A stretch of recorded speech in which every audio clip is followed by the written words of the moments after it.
Entonces somos una comunidad de gozo. Como miembros de la comunidad del Evangelio, estamos llamados a expresar cierto carácter. Y así como estamos llamados a vivir y expresar amor, no solamente en palabras amorosas, sino en actos específicos de entrega en amor, así también estamos llamados a vivir con una expresión de gozo. En otras palabras, ¿verdad? La primera iglesia, cuando se reunía, cuando la gente los veía, decía que tenían este carácter. Decían, ¿verdad?, que los discípulos estaban continuamente llenos de gozo y del Espíritu Santo. Continuamente llenos de gozo y del Espíritu Santo en Hechos capítulo 3. Entonces la pregunta es si nosotros estamos continuamente llenos de gozo.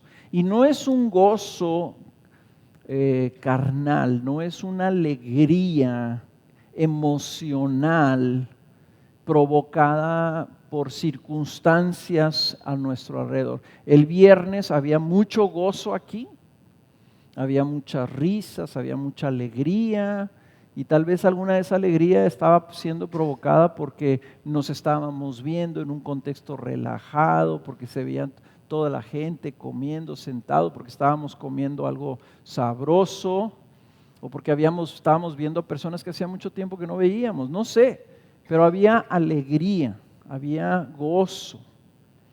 Pero este gozo que debe de experimentar la comunidad del Evangelio, este gozo que continuamente experimentaba la primera iglesia, este gozo que la Biblia nos manda, que nosotros vivamos en Él y que nos regocijemos en el Señor, es un gozo que tiene su origen en la salvación que el Señor nos ha traído. O sea, el Evangelio produce gozo. El Evangelio siempre debe producir gozo. Es una contradicción hablar del cristianismo como algo sombrío, como algo triste, como algo opresivo, como algo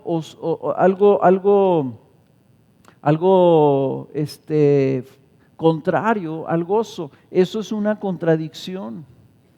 El creyente fue creado, redimido y destinado para vivir en gozo. La Escritura lo repite, lo recalca, y aunque vengan dificultades o situaciones difíciles, nada debe y puede apagar el gozo que produce la salvación cuando estamos viviendo en esa fe. En otras palabras, no fuimos creados para vivir en tristeza.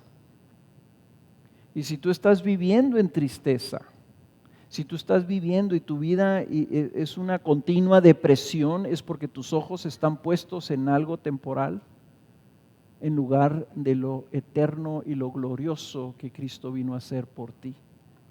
Entonces la comunidad del Evangelio, para que sea congruente con lo que estamos diciendo, nosotros fuimos alcanzados con las buenas nuevas de Jesucristo.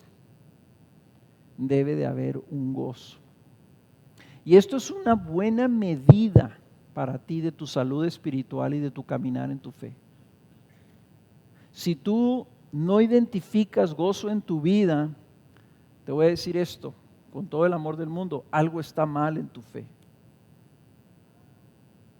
Si no hay un aprecio, una alegría profunda de algo que Cristo ha hecho en tu vida, algo no está bien en tu fe. Algo está operando ahí que está oscureciendo lo que nunca debe ser oscurecido. Okay. Una comunidad que conoce a su Dios, que recibe sus promesas, que tiene el poder de Dios, debe vivir gozándose en su amor. Entonces, hermanos, aquí este mensaje tiene la intención de instruirnos y de recordarnos esas cosas para recuperar ese amor, ese gozo, pero también creo que tiene un factor correctivo, en donde yo quiero retarlos en el sentido de que ustedes metan esa ecuación, metan ese vocabulario a su evaluación espiritual. ¿Estoy viviendo en gozo o no? Si tú eres de los que nos levantamos malhumorados y tú tienes batallas con el mal humor, si tú eres de aquellos que batallamos con la depresión y la tristeza, si tú estás tan triste, tan afligido, tan ansioso, tan angustiado por situaciones en tu vida, y tú dices, estoy justificado a vivir, ¿cómo voy a tener gozo? Mira tantas broncas que tengo. Déjame decirte, si tú no estás viviendo en el gozo del Señor, algo está mal en tu fe. ¿Okay?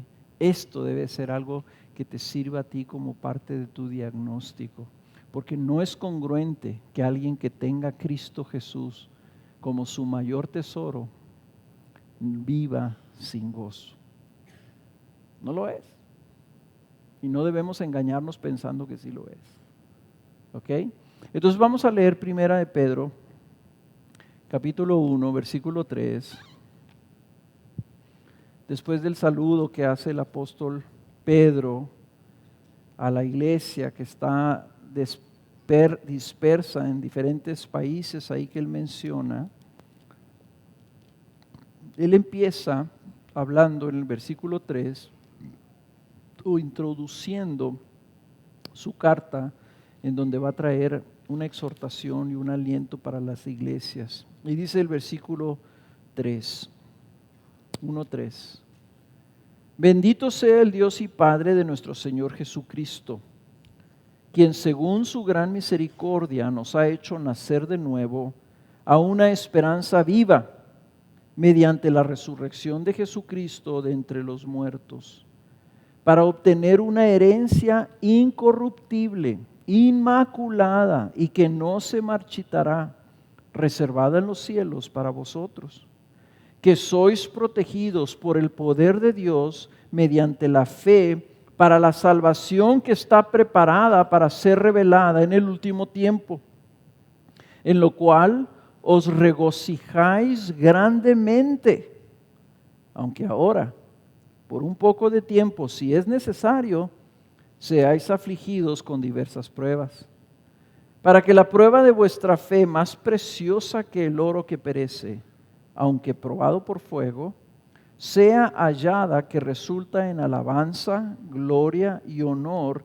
en la revelación de Jesucristo, a quien sin haberle visto le amáis, y a quien ahora no veis, pero creéis en él, y os regocijáis grandemente con gozo inefable y lleno de gloria, obteniendo como resultado de vuestra fe la salvación de vuestras almas. Pedro escribió esta carta a las iglesias porque la iglesia estaba en un contexto de sufrimiento por causa de la persecución de los judíos. Ellos estaban siendo perseguidos, estaban siendo algunos de ellos encarcelados, estaban siendo desposeídos de sus posesiones, algunos estaban siendo desheredados, rechazados por sus familias, había sufrimiento y había tribulación. Pero Pedro, antes de animarlos, no los anima solamente decir, pues ni modo hermanos, eso les tocó vivir, pues ahí échenle ganas, apriétense el cinturón y no se rajen y adelante y tengan fe y al cabo pronto va a pasar. No, Pedro empieza su carta hablándoles y diciéndoles, ustedes ya tienen un gran gozo. Fíjense que no les dice que se gocen, dice ustedes ya se gozan.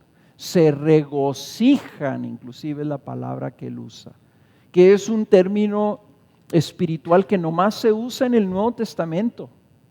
Ese es el único lugar donde esta palabra griega se utiliza, regocijarse, porque es una palabra que tiene que ver con un gozo profundo que no depende de las circunstancias, sino que está directamente ligado a lo que produce la salvación en nuestras vidas. Dice, ustedes ya se regocijan, ustedes ya tienen un gozo, ustedes ya lo viven y se regocijan grandemente. Y entonces Él lo que hace es que enlista algunas cosas y enlista algunas razones muy brevemente de por qué tienen ese gozo y por qué deben tener ese gozo. Y yo lo veo como una especie de progresión, porque empieza hablando de ellos y termina hablando de Cristo. Y no sé si ustedes lo ven, si ustedes recorren el pasaje ahí junto conmigo, se fijan en el versículo 3, por ejemplo, en esta progresión de gozo, va agregando estas razones y empieza hablando de la misericordia de Dios que nos hizo nacer de nuevo. Que nosotros fuimos, Él nos hizo nacer de nuevo a una esperanza viva. No algo muerto, sino algo real, algo vivo. Ahí empieza diciendo, tú fuiste llamado para recibir una misericordia, habiendo nacido de nuevo a una esperanza viva por medio de la resurrección de Jesucristo que está vivo, para empezar. Segundo, ahí dice en el versículo 4, dice, fuiste rescatado de esto, ¿para qué? Para recibir una herencia incorruptible. Fuiste llamado, fuiste bendecido, tienes ahora esta esperanza para recibir una herencia incorruptible, algo que está reservado en los cielos para ti con tu nombre. Tercero dice, ¿verdad? El versículo 5, y ustedes no solamente fueron llamados a esta esperanza, no solamente están destinados a recibir esta herencia, sino que están siendo protegidos por el poder de Dios para la salvación eterna. O sea, hay una protección divina, hay una designatura del poder de Dios sobre tu vida para asegurar que tú llegas a la salvación eterna. Y dice estas tres razones, y dice entonces en el versículo 6, en lo cual, o sea, en estas tres cosas, se regocijan grandemente. ¿Vieron? Tres razones, y luego en esto, por lo tanto, se regocijan grandemente. Y yo creo que algunos de los que estaban recibiendo esa carta, o a lo mejor ustedes, ¿verdad?, van de su situación, dicen, pues sí me gozo, pero ¿y qué con todas las broncas que tengo? ¿Qué con todos los problemas que tengo? ¿Qué con todas las ofensas que vivo? ¿Con todas las contrariedades, con todas las tribulaciones, con todas las pérdidas, con todos los dolores que estoy experimentando? Y entonces Pedro continúa, sabiendo que ellos, habiéndoles mencionado esto, tal vez algunos de ellos estaban diciendo, pero ¿y la tribulación? ¿Pero y las dificultades? Entonces continúa, y continúa ahí en la segunda parte del versículo 6 diciendo, aunque, ¿verdad? Aunque ahora, sea por un tiempo, un poco de tiempo, y si es necesario, vivas en una aflicción. Pero esa aflicción es otra de las razones por las que tú debes estar en gozo, porque Él dice que esa aflicción está siendo probada. O sea, esta aflicción son las pruebas de la fe. Tu fe está siendo probada por medio de esas aflicciones para que entonces resulten alabanza, gloria y honor en el día final. Dice, entonces hasta las dificultades están agregando a razones para que tú te regocijes. Y luego termina con dos cosas gloriosas. En el versículo 8, cuando habla de que en el día de la revelación de Jesucristo, está señalando, diciendo, va a venir un día donde Jesús va a ser revelado y entonces habrá la plenitud de gozo. Ese día, cuando venga Jesús, ya no va a haber más dolor, ya no va a haber más prueba, ya no va a haber más dificultad, ya no va a haber más lágrimas, ya no va a haber más limitación, ya no va a haber más enfermedad, ya no va a haber más escasez, ni pobreza, ni pecado, ni dolor. El día de la revelación de Jesucristo habrá alabanza, honor y gloria. Y luego dice, terminando como si fuera aún necesario que le agregara la principal razón, la única razón por la que debemos de vivir nosotros en un gozo inefable. Dice, hablando de Jesucristo, a quien sin haberle visto le amáis, y aunque ahora no lo veas, creéis en Él. En Jesucristo a quien amas y crees, y por ello, dice, os regocijáis grandemente con un gozo que no se puede expresar con palabras. Termina diciéndonos, Jesucristo, por cierto, a quien aman y en quien creen, aunque no lo hayan visto, y por amarlo y creerlo, están llenos de un gozo indescriptible, se regocijan grandemente. Y termina de una manera gloriosa diciendo, y obteniendo como resultado de vuestra fe, de esa esperanza, dice, la salvación de vuestras almas, que es la razón de todo esto. La salvación, el gozo de nuestra salvación es de lo que estamos hablando. Y todo esto que él está explicando tiene que ver con nuestra salvación. Es el contexto de nuestra salvación. Fuimos rescatados y salvados para algo. Yo quiero que así muy rápidamente veamos esta progresión. Veamos algunas de estas cosas, nomás así las tocamos rápidamente para luego ver por qué es que perdemos nosotros ese gozo. ¿Qué es lo que dice el Evangelio, hermanos? El Evangelio empieza con el anuncio, con las buenas nuevas de que Dios ha tenido misericordia de nosotros. Ese es el anuncio, esas son las buenas nuevas. O sea, no es nuestro arrepentimiento donde empieza Pedro. El Evangelio no empieza con nuestro arrepentimiento, no empieza con nuestras buenas obras. Empieza con el hecho de que Él tuvo misericordia de nosotros y Él nos hace nacer a una nueva esperanza. O sea, la iniciativa la tiene Él. Y me encanta que usa el término de hacer nacer, porque saben una cosa, ningún bebé nace por sí mismo o por su propia voluntad. Se le hace nacer. Y esa imagen, esa ilustración es lo que el Señor Jesús mismo hace. Tú necesitas nacer de nuevo y naces por voluntad de Dios. Nadie puede autonacerse. Él nos hace nacer. Y la regeneración, que es la transformación de un hombre pecador y perdido a un hombre en Cristo, a un hijo de Dios, ese cambio que la Biblia llama la regeneración, Cristo usó la ilustración de tener que nacer de nuevo, es el nuevo nacimiento. Entonces el cristianismo no es una nueva religión, el cristianismo no es una práctica ética, no es una serie de cosas que tú haces, no es una doctrina.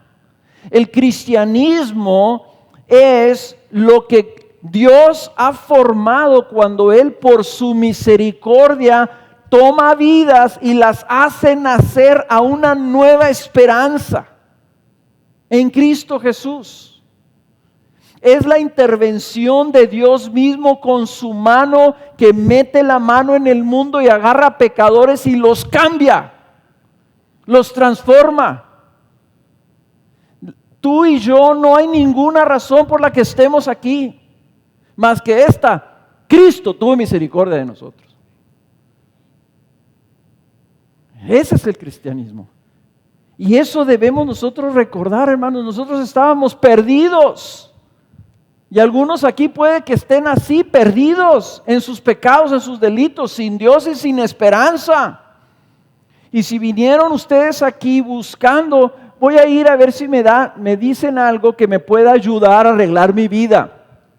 Yo no tengo nada que decirte que pueda arreglar tu vida. Yo lo único que te puedo decir es que te puedo presentar a una persona que puede cambiarte, transformándote en otra persona, y Él se encargará entonces de arreglar tu vida.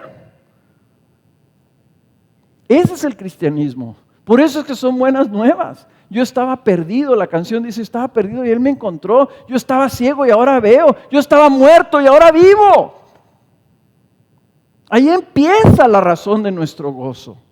En que Dios por su misericordia, por su voluntad nos hizo nacer.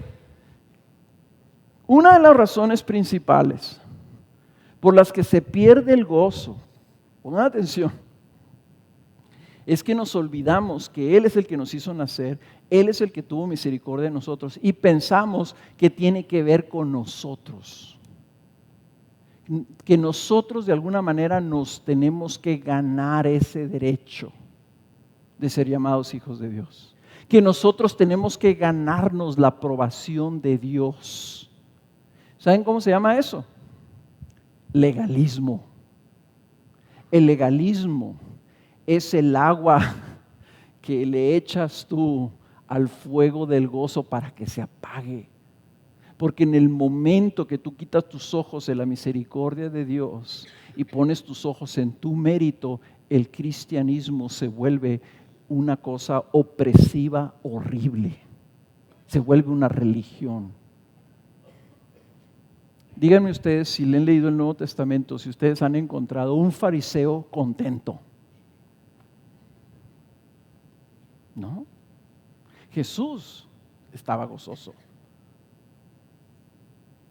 Pero los fariseos siempre estaban embroncados, siempre estaban enojados, siempre estaban molestos, todo les parecía mal.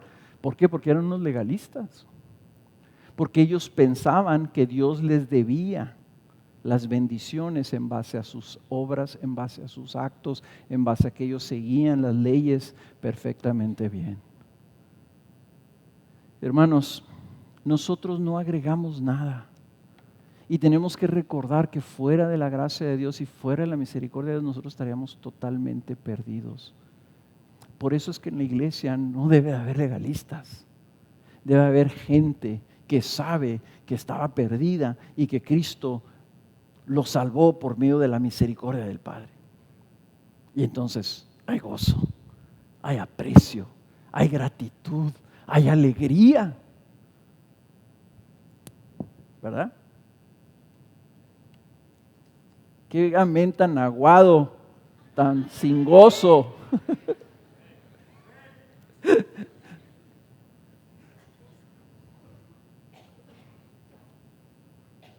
Ahora, es una esperanza viva con un Salvador vivo. Esto no fue algo que pasó hace 2000 años. Nuestra esperanza está viva porque Cristo está vivo en su resurrección. Y dice, mediante la resurrección de Jesucristo, tenemos un Salvador vivo. Y Él es la garantía, dice la Escritura. La resurrección de Cristo y el hecho de que Él está vivo es la garantía de que esa salvación se va a llevar a cabo. Ahora, debemos aclarar esto en términos de cuando hablo de la salvación. La salvación, hermanos, es algo que lo podría describir yo así. Hemos sido salvados, estamos siendo salvados y seremos salvados. En otras palabras, la salvación es un proceso. Si tú dices, yo soy salvo, sería más correcto que tú digas, yo fui salvo, estoy siendo salvo y seré salvo. O sea, no sucedió en un principio de tal forma que ahí fue el límite de nuestra salvación. La Biblia habla de una salvación progresiva. Lo que sucedió el día que tú naciste de nuevo, cuando Cristo te hizo nacer de nuevo, Lo que sucedió fue tu justificación. Ahí fue tu regeneración. Ahí fue donde recibiste el Espíritu Santo y sucedió tu adopción. Todos esos elementos son parte de tu salvación. Ahorita estamos siendo salvados porque estamos en nuestra santificación. Y seremos salvos en el día final cuando venga nuestra glorificación. ¿Ok? Pero este proceso, la Biblia siempre nos está aventando a que vayamos nosotros al día de nuestra salvación. Cuando la salvación se termine el proceso completo y entonces estemos con Cristo para siempre. Entonces estamos en ese proceso y por eso es que la Escritura nos llama a ver hacia adelante, ¿verdad? Y a saber que viene un día cuando nuestro Señor y nuestro Rey nos dará esa salvación completa.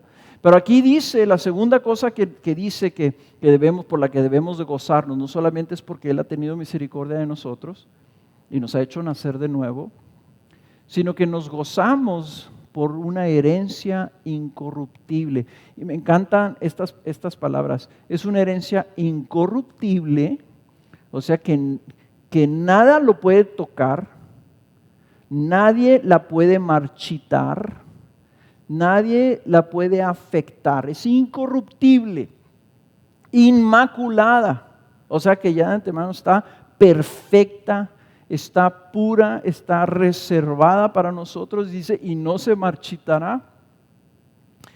Cuando dice que no se marchitará, te voy a decir esto. El diablo no la puede marchitar, ni tú tampoco. No dice, no tiene una cláusula aquí, tu herencia dice, no se marchitará, a menos de que tú la riegues. ¿Verdad que no dice eso? Dice, es una herencia incorruptible, reservada en los cielos para ustedes. Ahí está. Y cuando se habla de herencia, hermano, se habla de algo que tú vas a recibir, no por ningún mérito propio, sino porque eres hijo. Entonces, cuando fuiste hecho nuevo, que naciste de nuevo, fuiste adoptado, y como fuiste adoptado, entonces estás destinado a recibir una herencia. Por eso es de la Escritura que somos coherederos con Cristo. De lo que Cristo va a heredar, nosotros vamos a heredar. Y esa herencia es incorruptible, no depende de ti, depende de la gracia y misericordia de nuestro Señor, lo que Él designó. Nosotros, humanos, heredamos a nuestros hijos. ¿Okay? Algunos no tenemos nada que heredar, pero de todas maneras hacemos un testamento porque se siente suave. Y nosotros hacemos esto. Heredamos a nuestros hijos en base a cómo se han portado con nosotros, ¿verdad?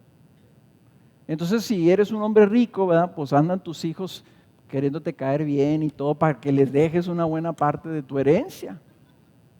Si eres pobre, pues a tus hijos les vale gorro, ¿verdad? Y tú dices, no, pues no me va a dejar nada, ¿verdad? Más que problemas o deudas. Pero Cristo, ¿verdad? No es así. Dios Padre nos hereda en base a los méritos de Cristo. La generosidad de las glorias de la riqueza de Dios es inspirada no por nosotros, sino por lo que Él ve en su Hijo. Y eso produce un deseo de heredar sobre sus hijos, sobre todos aquellos que llevan la marca de Jesús. Esa herencia, hermanos, está reservada para nosotros. Hay algo en los cielos con tu nombre. Ahí está ya guardado en una reserva. Entonces te voy a decir esto, lo más valioso que tienes no está en esta tierra. Lo más valioso que tienes está en los cielos, donde Dios mismo lo tiene guardado para ti. Es un tesoro que tenemos en su gloria, de glorias eternas y celestiales. no terrenales, les aseguro que no es oro. Es algo mucho más glorioso, es la gloria de nuestro Señor compartida con nosotros. No tengo idea cómo será eso, pero les aseguro que cuando lo recibas vas a sentirte el más enriquecido, el más bendecido, el más glorificado. Vas a decir, ¿por qué yo? Simplemente porque Dios en su misericordia te hizo su hijo. Ahora, nosotros, dice la Escritura, estamos siendo protegidos por el poder de Dios para recibir eso.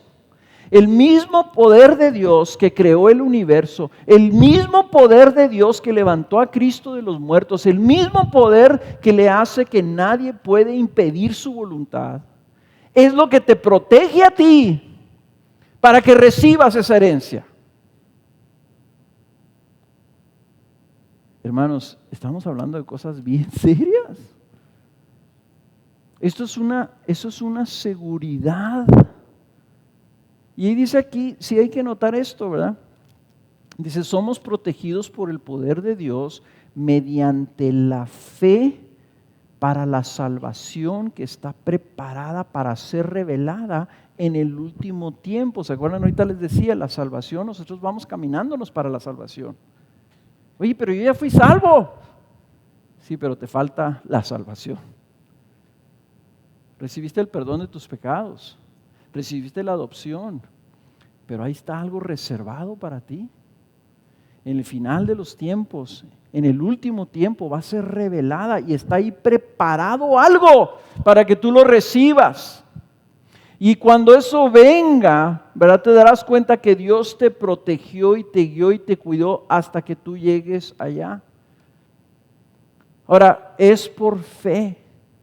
O sea, hay algo en donde tú necesitas perseverar. Y yo quiero que ustedes piensen en esto, piensen ustedes en la fe como un lugar, como una posición en donde tú necesitas permanecer. ¿Okay? O sea, si yo le digo a mi hijo pequeño, le digo, usted póngase aquí o quédese adentro de la casa y no le va a pasar nada. Él está en una posición, está en un lugar en donde está bajo una protección. Si él se sale por una ventana, va a estar sujeto a que lo muerda un perro, que lo atropelle un carro, a que se lo moje la lluvia, que le caiga un rayo, yo no sé. Pero si él se queda en el lugar donde yo lo ponga, está bajo la cobertura. Imagínense que Dios, por eso dice la Escritura y nosotros lo cantamos, Jesús es nuestro refugio. Él es nuestra fortaleza. Él es nuestra roca inexpugnable donde nosotros podemos estar y nada ni nadie nos puede afectar. Esto nos dice entonces que si nosotros caminamos con Cristo, el caminar del cristiano, yo los he explicado así en la santificación, ¿verdad? Es un camino que si tú vas con Cristo es un camino seguro. El camino que Él te marca, si tú vas con Él, si tú caminas con Él, si tú sigues con Él, si tú permaneces en esa posición. Dice, bueno, si Dios me protege, ¿por qué es que caí? ¿Por qué es que tropecé? ¿Por qué es que me fue mal? Porque entonces no permaneciste en la fe. Y por eso es que me preocupa, hermanos, que no haya gozo en nuestras vidas, porque algo no está bien en nuestra fe y entonces nosotros nos salimos. Miren, hay una cita que siempre me llamó la atención, porque Isaías 30 es uno de mis capítulos favoritos de la Biblia. Lean esto que viene en Isaías 30, anótenlo por ahí y después lo buscan. Cuando está hablando de Israel, o sea, Israel estaba bajo ataque, Jerusalén estaba bajo ataque y el Señor les habló y les dijo, ok, ustedes están bajo ataque, es una prueba que están viviendo, que yo estoy permitiendo, que yo estoy trayendo, pero permanezcan donde están, quédense quietos. Y dice Isaías 30:15, porque así ha dicho el Señor Dios, el Santo de Israel, en arrepentimiento y en reposo seréis salvos, en quietud y confianza está vuestro poder. Pero no quisisteis y dijisteis, no, porque huiremos a caballo. Por tanto, huiréis. y sobre corceles veloces cabalgaremos. Por tanto, dice el Señor, serán veloces los que os persiguen. O sea, Israel estaba bajo una disciplina del Señor, bajo una dificultad muy severa. Y el Señor les habló y les dijo, así es como ustedes van a ser fuertes, así es como ustedes van a ser salvados de esto, en arrepentimiento y sométanse a la voluntad de Dios. Quédense quietos. Pero ellos salieron huyendo para Israel, para Egipto, y hasta allá los alcanzó. Estaban bajo la opresión de Asiria, y Asiria fue y conquistó Egipto, donde se habían ido a refugiar los judíos. Nosotros a veces hacemos eso, hermano, y por eso perdemos el gozo, porque tenemos esta herencia y esta protección de Dios, pero vienen dificultades a nuestra vida y lo que hacemos es que huimos.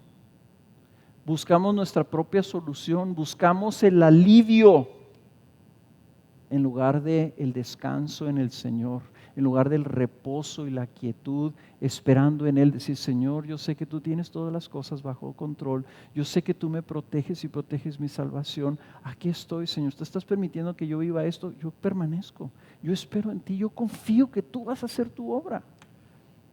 A veces esa obra no es que me quiten el problema, pero que nos da su gracia y nos da su gozo en medio de esa dificultad, definitivamente.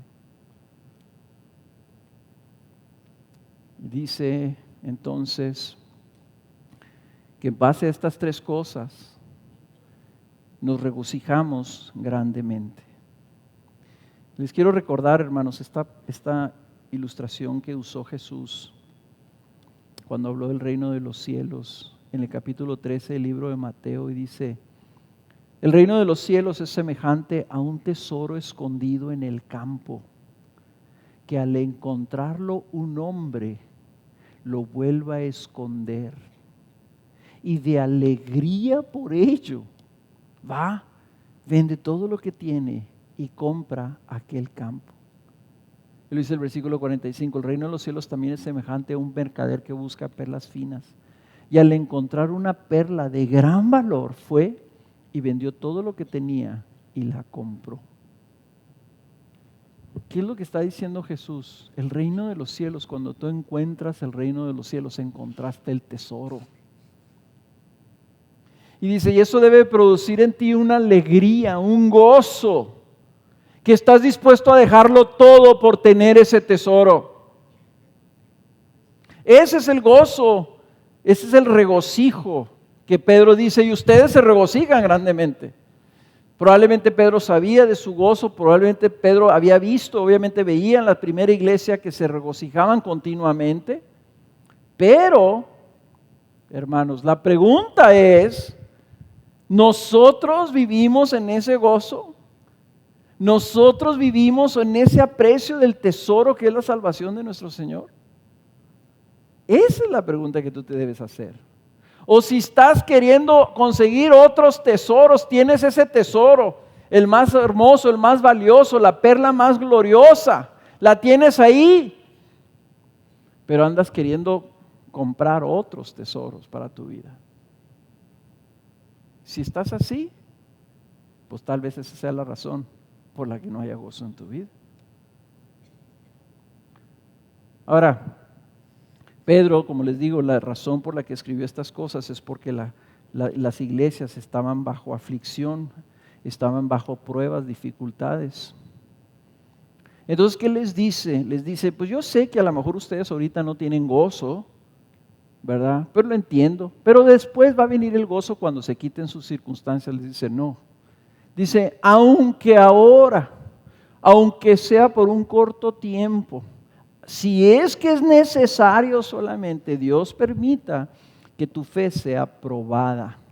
Y la ilustración que está usando Pedro aquí, la palabra que está usando cuando habla de pruebas, y la razón por la que nosotros cuando estamos en dificultades decimos, es que estoy en una prueba, es por este pasaje. Y en este pasaje, esa palabra lo que significa es cuando tú tomas un metal y le metes calor para que se derrita, y cuando se derrite las impurezas del metal flotan y entonces son quitadas, y por eso es que se llama oro refinado o plata refinada, por la cantidad de impurezas que le fueron quitadas en base al calor que se le está aplicando. Entonces el Señor dice, su fe para mí es preciosa, pero precisamente porque es preciosa la voy a probar.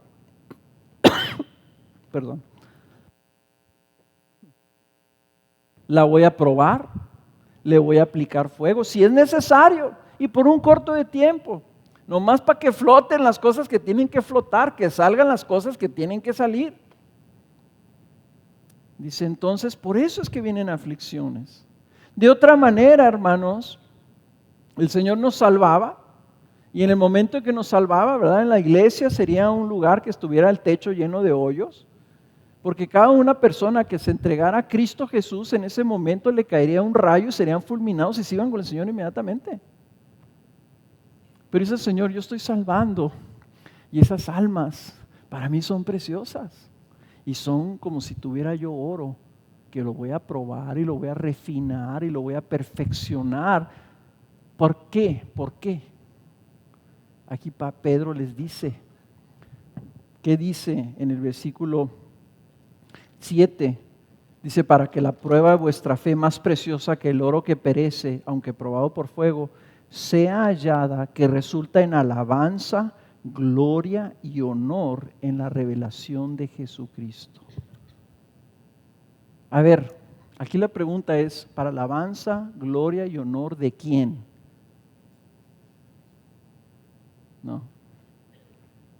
Yo no creo que está hablando que resulta esa fe para alabanza, gloria y honor de Jesucristo, porque está hablando de la herencia y está hablando de la salvación y les está animando a ellos, no les está diciendo, Él quiere que sufran para alabanza de Él. Él les está diciendo, miren hermanos, a ustedes les conviene. Esas aflicciones van a resultar en una fe purificada. Y una fe purificada entonces va a resultar que su herencia se le va a agregar gloria, honor y alabanza. Dice, al día final cuando venga Cristo, ¿qué es lo que dice la Escritura? Que va a venir con sus ángeles y va a venir a recompensar a sus hijos. En otras palabras, tú ya tienes una herencia reservada, pero Cristo dijo, haceos tesoros en los cielos. Aumenta tu recompensa, trabaja para lo que no perece. Entonces Pedro aquí les está diciendo, la prueba de tu fe, el que tú honres a Cristo y esperes en Cristo cuando estás en aflicciones, en dificultades, eso va a resultar en una mayor gloria para tu vida eterna. En el día final, ahí es donde va a ser la alabanza, la gloria y el honor. ¿Qué mayor honor que Cristo Jesús te vea y te diga, bienvenido siervo fiel, fuiste fiel en lo mucho o fuiste fiel en lo poco? Pasa el gozo del Señor, te voy a poner sobre mucho.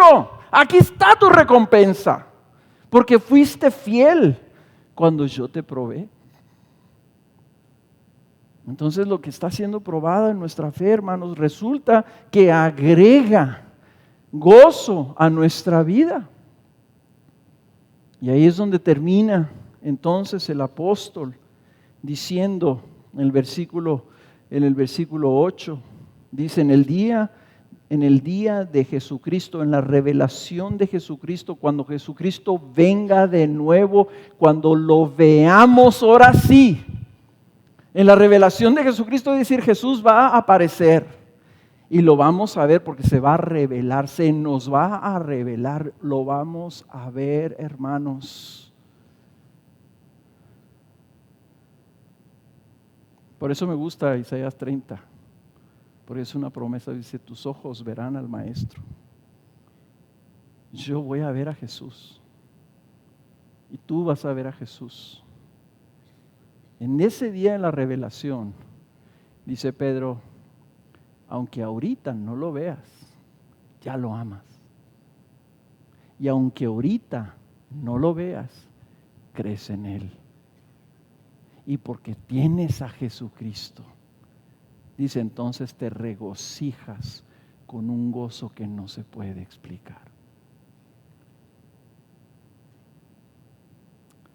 Yo le he pedido al Señor varias veces que me restaure el gozo de mi salvación. Cuando el Señor me salvó, se los he dicho muchas veces, yo vivía una vida miserable.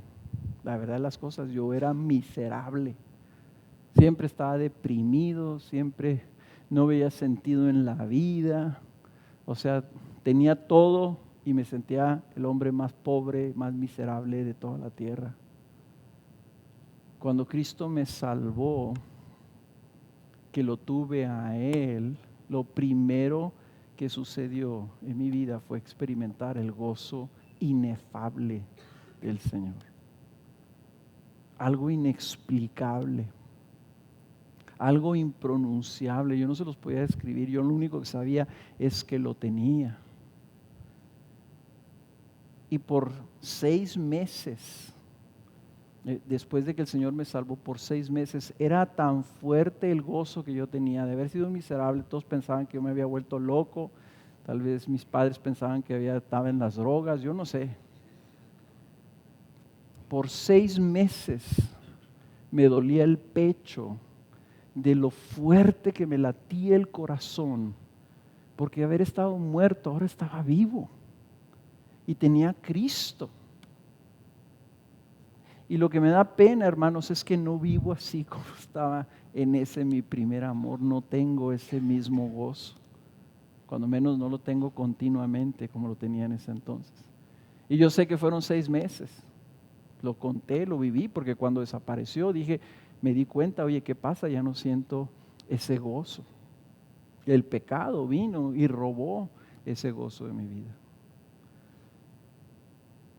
Tener a Cristo, hermanos, es el mayor gozo. Él es el tesoro. Él es la piedra preciosa. Si tú estás aquí y quieres arreglar tu matrimonio, o sea, tal vez te ha ido mal en la vida y quieres ver a ver si siéndote cristiano te va mejor, yo no te puedo garantizar que te va a ir mejor siendo cristiano. Yo no te puedo garantizar que tu matrimonio vaya a dar resultado. Pero una cosa sí te voy a decir, Cristo es el mayor tesoro que tú puedes obtener. Y si lo tienes a Él, todo lo demás ya no importa. Si tienes a Cristo Jesús, tú estás en la gloria, ya. Y estás esperando el día nomás que Él se te revele y lo veas cara a cara y recibas la herencia por la cual Él vino a morir para comprar. Entonces, ¿cómo puedo yo mantenerme en ese gozo? ¿Cómo podemos vivir como dice aquí que los discípulos estaban continuamente llenos de gozo? Sé que es por vivir por fe, ¿verdad? Vivir por fe. Aquí voy a usar 3 salmos para decirles por qué es que perdemos ese gozo y cómo lo podemos recuperar. El primer salmo que voy a usar el Salmo 73. Y me gusta que Pedro dice que aunque no lo has visto, lo amas y crees en Él. Y usa esta comparación entre la fe y los ojos carnales. La fe, hermanos, son los ojos espirituales. Es la certeza, dice Hebreos 11:6, de lo que no se ve. Hebreos 11:1, perdón. Es la certeza, la seguridad de lo que no se ve, pero tú lo tienes tan cierto como si lo hubieras visto. Fíjense el Salmo 73. Este ejemplo del salmista, él apartó sus ojos de Cristo y empezó a ver el pecado de los hombres infieles. Y lo que esto produjo en su corazón fue que cayó en amargura. O sea, se deprimió cuando vio el estado del mundo. Yo también me deprimo cuando veo lo que pasa en el mundo. Y dice entonces el Salmo 73, versículo 21, cuando mi corazón se llenó de amargura y en mi interior sentía punzadas, entonces era yo torpe y sin entendimiento. Era como una bestia delante de ti. Versículo 23, sin embargo, aquí es donde empieza a haber un cambio, donde él cambia sus ojos y aplica su fe. Fíjense cómo empieza a afirmar cosas que son verdaderas. Dice, sin embargo, yo siempre estoy contigo. ¿Cómo sabía él eso? Por fe.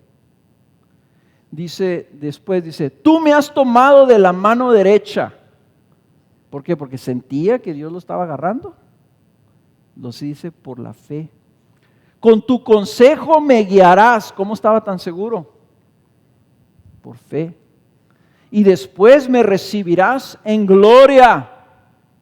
¿Dónde tiene sus ojos puestos? En las verdades que Pedro le está recordando a la iglesia. Y luego dice el versículo 25, y también empieza a haber una progresión aquí, dice, entonces ¿a quién tengo yo en los cielos sino a ti? A mi Señor, a mi Salvador es al quien tengo, dice, y fuera de ti nada deseo. ¿En dónde? En la tierra. Mi carne y mi corazón pueden desfallecer, pero Dios es la fortaleza de mi corazón y mi porción para siempre. ¿Saben cuando dice mi porción qué es? Es su ricura, es su parte buena, es lo que le tocó a él, como cuando vas a una carne asada y te acercas ahí con tu platito y el que está haciendo la carne está repartiendo. Y entonces agarras la mejor parte y le dices, esta es tu porción, y tú dices, wow, me tocó la mejor parte. Eso es lo que está refiriéndose el salmista. Dice, tú eres mi porción para siempre. Porque aquí los que están lejos de ti perecerán. Tú has destruido a todos los que te son infieles, mas para mí estar cerca de Dios es mi bien. En Dios el Señor he puesto mi refugio para contar todas tus obras. No es poniendo nuestros ojos en las aflicciones, en el pecado de otros, en el mal del mundo, sino en Cristo y sus propósitos, en sus obras, en sus verdades, que nosotros entonces podemos comprender y permanecer en esa paz y en ese gozo. O sea, permaneces en esa fe sustentadora de gozo y en ese amor por medio de tu comunión con Dios. O sea, estar cerca de Dios, cerca de su presencia, cerca de su palabra. Es como tú te guardas cuando tú te alejas, hermano. Cuando tú te alejas de tu Señor, cuando tú dejas de buscar a tu Señor, cuando tú dejas de ir a tu palabra, como decía Abelardo, cuando dejas de alimentar y buscarlo y verlo a Él y meditar en sus verdades, en sus riquezas. Señor, tú estás cerca de mí, tú me guardas, tú me vas a guiar. Si tú me tienes tomado de la mano derecha, Señor, y te voy a ver en gloria. Sé quién tengo en los cielos sino a ti. Tú eres el que estás intercediendo por mi favor. ¿Ok? Pero si yo me alejo del Señor, si dejo su palabra, si dejo de congregarme, si dejo de buscarlo en oración, caigo en ese pesar, caigo en esa amargura, hermanos, y pierdo el gozo de mi salvación. Está muy trillado esto. Pero ¿por qué no lo hacemos? Por eso es que quiero que veas tu vida. Si hay falta de gozo, ve tu comunión con Dios. No los domingos en la mañana que me levanto a las 7. No me dan ganas de venir. Pero vengo a la oración y vengo y ahí está el Señor siempre. Y salgo de ahí animado y regreso y veo mis notas y anoto y veo y lo que va a hacer el Señor y te recupero. Todos los días necesitas hacer eso. Yo no sé tú, ¿verdad? Yo no sé si tú eres una persona que naturalmente eres gozosa, pero aunque seas una persona naturalmente gozosa, eso no significa que sea el gozo del Señor, que sea el gozo de la salvación, porque puede ser circunstancial. Es que a lo mejor es una persona muy emocional. Segundo ejemplo, Salmo 51. ¿Por qué perdemos el gozo de nuestro Señor? Muy sencillo, hermanos. El pecado roba nuestro gozo. Yo te los voy a decir porque mira lo que dice el Salmo 51, versículo 7. Purifícame con hisopo y seré limpio. Lávame y seré más blanco que la nieve. Hazme oír gozo y alegría, que se regocijen los huesos que has quebrantado. Esconde tu rostro de mis pecados y borra todas mis iniquidades. Él está pidiendo perdón, está confesando sus pecados y le está pidiendo al Señor que lo lave. Luego viene el versículo 10, crea en mí, oh Dios, un corazón limpio y renueva un espíritu recto dentro de mí. No me eches de tu presencia y no quites de mí tu Santo Espíritu. Noten este versículo 12, restitúyeme el gozo de tu salvación y sosténme con un espíritu de poder. Restitúyeme el gozo de tu salvación y sosténme con un espíritu de poder. El pecado roba nuestro gozo, hermanos, porque en lugar de atesorar a Cristo, le damos la espalda para atesorar otra cosa. Esa es la verdad. El pecado no es más que esto. Queremos algo más que a Cristo. Nuestro placer, nuestra satisfacción, nuestra seguridad, nuestro entretenimiento, nuestro autoamor. Queremos que nos amen, que nos honren, nuestro orgullo, nuestra reputación. Queremos algo más que a Cristo. Ahorita que estábamos alabando y estaba pensando sobre el egoísmo, y yo estaba doliéndome porque yo veo a veces cómo las personas en su egoísmo se hacen daño unos a otros. Y me duele eso mucho, me duele cómo el egoísmo destruye matrimonios. Y estaba yo pensando eso y el Espíritu Santo me dijo, el egoísmo, el principal problema del egoísmo, hermanos, es esto, me dice el Señor, el principal problema del egoísmo es que te amas más tú que amarme a mí. El egoísmo es pecado porque nos amamos más nosotros que a Dios, que a Cristo, que Él que debe ser nuestro tesoro. Ese es el pecado, ese es el fundamento del pecado. Entonces la manera de orar, como está orando aquí David, es restitúyeme el gozo, pero antes de pedirle que restituyera el gozo, que le volviera esa alegría, le está pidiendo, perdóname, límpiame, dame un corazón recto, dame un corazón de justicia. Cámbiame, Señor. Deje ser yo este pecador tan terco que soy. ¿Okay?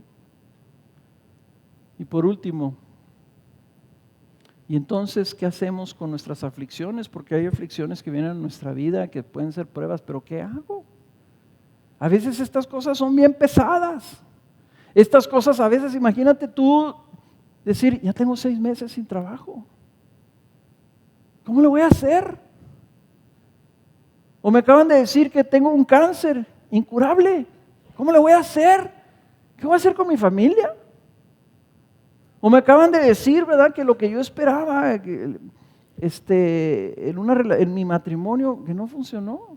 O yo no sé, ¿verdad? O la pérdida de un hijo, o la dificultad, o sea, tantas cosas que pueden venir a tu vida.